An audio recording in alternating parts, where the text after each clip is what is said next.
Okay, we are back with multiplication again. Today our problem is 3 times 7. And again, early multiplication, we want kids to really just focus on how many groups and how many in each group. So when we look at this problem, 3 times 7, we're looking at 3 groups of 7.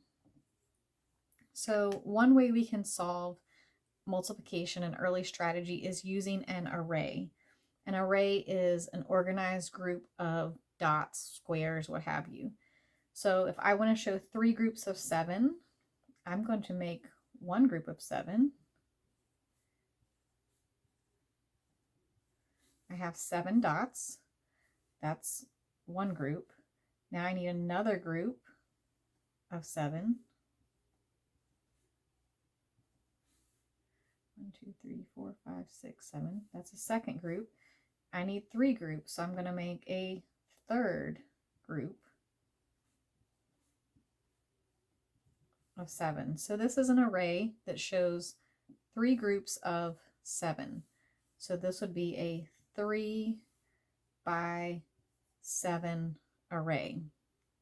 Now for kids who don't skip count yet, that's fine. They have dots that they can go through and literally count one at a time. For kids who can skip counting by 7 might be hard to go 7, 14, 21, but many kids can skip count by 3. So you can encourage your kids to skip count, and I would also encourage them to track what they count. 3, 6, 9, 12, 15, 18, 21. So the answer to 3 times 7 is 21. And that's how you use an array to multiply.